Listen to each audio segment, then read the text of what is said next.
defense procurement has been historically highly politicized, and we have seen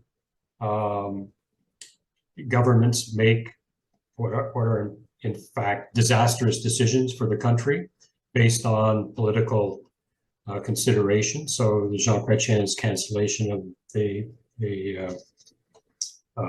helicopter project in 1990, well, in the 1990s, 93 thereabouts, cost us at that time $500 million to buy nothing, and it's now it's almost $1 billion, about 900 million dollars.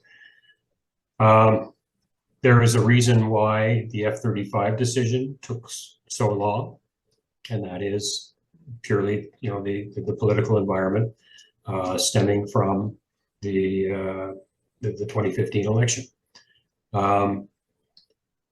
And political leaders need to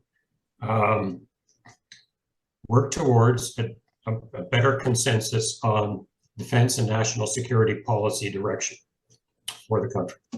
I think there is some recognition of that. Certainly, I've heard some politicians in recent years talk a little bit about that. James Bazan and the Conservatives in particular, I've heard him discuss that.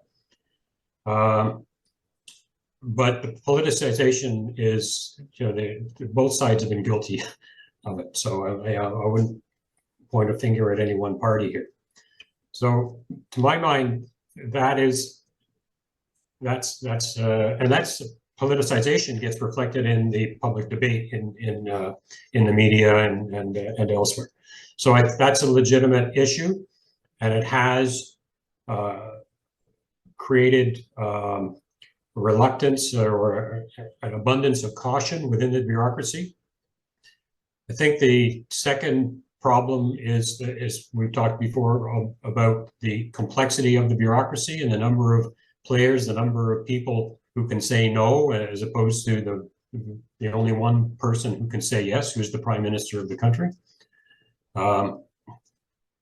That adds to the problem, and that's where I think we can do something to fix it in terms of the kind of reorganization of defense procurement, the way I discussed earlier.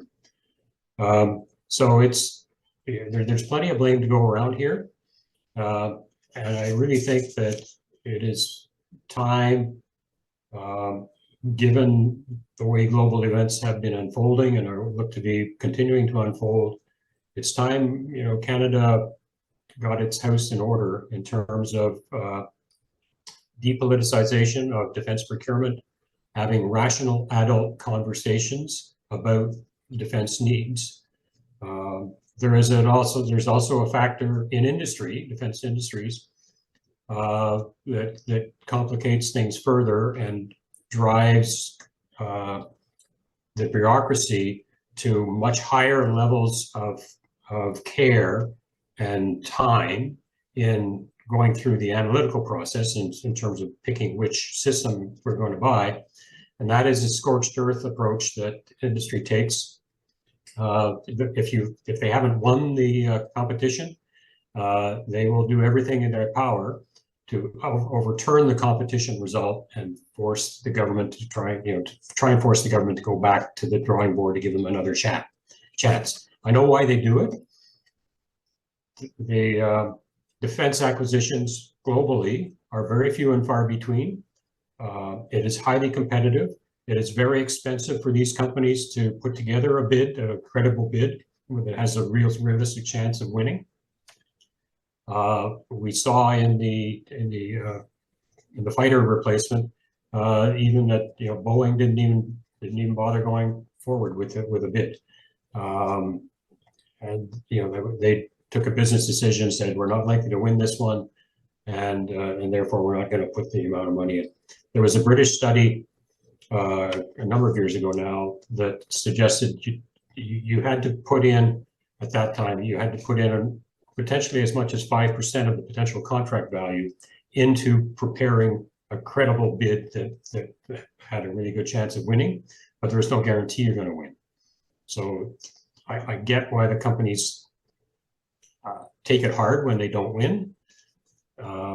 but I think all of us need to sit back and start thinking differently about how we approach defense procurement. That includes the industries that are involved, it includes the bureaucracy, that includes the political leadership, and it includes the public and the media.